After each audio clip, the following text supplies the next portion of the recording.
This video is sponsored by BuyMode shopping app. 11 எங்கள் Alamelu madam இந்த love பண்ணுற பக்கத்தில் உட்காராதன்னு சொல்கிறதுக்கு வந்தேன். எங்கள் Alamelu Rishi madam, I am a very successful student.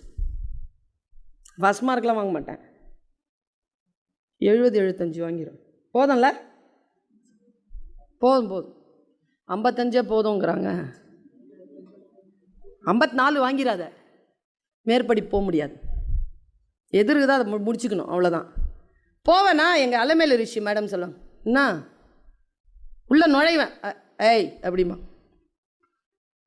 எத்தனை மணிக்கு கிளாஸ்? 11 o'clock. இப்போ என்ன டைம்? 11:30. ஏன் லேட்டு? காம்படிஷன் பேர். ப்ரைஸ் வாங்கினியா? இல்லை அப்படிம்பாங்க. ஸ்ட்ரெஸ் ஆயிரும் சார். கிளாஸ்க்குள்ளே இந்த 2 இருக்கும், அது 98 வாங்குறது ஃபஸ்ட்டு உட்காந்துருக்கும். இந்த பக்கம் ஒன்று, இந்த பக்கம். அது எப்படி தெரியும் பார்க்கும், கிளாஸ் எடுக்கிற நேரத்தில் இவங்கக்கிட்ட பேசி எதுக்கு மிஸ் டைம் வேஸ்ட் பண்ணிட்டுருக்கோம். இப்படி பார்த்துருக்கோம் 2.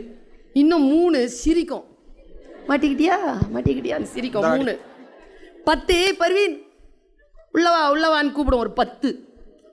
இதெல்லாம் இருக்கா, மற்றதெல்லாம் என்னை வேடிக்கை பார்த்துட்ருக்கோம். அதில் 5 லவ் பண்ணோம், எனக்கு தெரியும். அதில் 3 யார் சோகமாக இருக்குன்னு பார்ப்பேன். அதில் 1 பாயிண்ட் வச்சு அந்த பெஞ்சுக்கு போவேன். பக்கத்தில் இருக்கிற பொண்ணை சொல்ல, தள்ளு அப்படிமா. அவள் தள்ளிடுவா. பக்கத்தில் உட்காருவேன். ஸ்ட்ரெஸ்ஃபுல்லாக இருக்குமா, எல்லாம் அவமானப்பட்டிருக்கிறேன்னா, எல்லார் முன்னாலேயும் அவமானப்பட்டிருக்காங்கன்னா, அவள் பக்கத்தில் உட்காந்து ஒரே ஒரு வார்த்தை தான் கேட்பேன். இதுதான் வாய்ஸா? ஏய் என்னடி ஆச்சு? 15 minutes நான் ஸ்டாப்பாக பேசுவா. பயங்கர என்டர்டெயின்மெண்ட்டாக பேசுவா. யார்கிட்டையும் அந்த மாதிரிலாம் நீ கேட்கவே முடியும். சோகத்தில் இருக்கிறாளா எல்லாத்தையும் சொல்லுவா.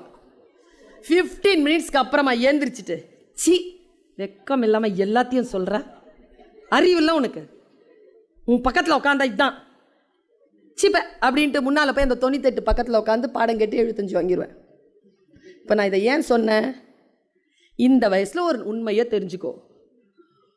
உன் கண்ணீரின் வலியை கேட்பதற்கு யாரிடத்திலும் காதுகளும் இல்லை, உன் கண்ணீரினுடைய சுமையை தூக்குவதற்கு எவளிடத்திலும் தோள்களும் இல்லை என்று இந்த வயதில் புரிந்து கொள்ளுகின்ற பொழுது சக்ஸஸ்னா என்ன, இமோஷ்னலாக எப்படி ஜெயிக்கிறதுன்னு தெரியும்.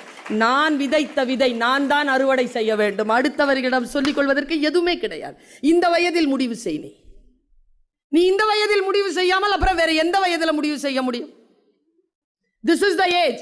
நான் ஒரு விஷயம் சொல்றேன், ஆழமாக உன் வீட்டில் போய் டைரியில் எழுதி வைத்துக்கொள். 17 வயது முதல் 25 வயது வரை நீ எதை செய்வாயோ வாழ்க்கை முழுவதும் அதைத்தான் செய்வாய். இந்த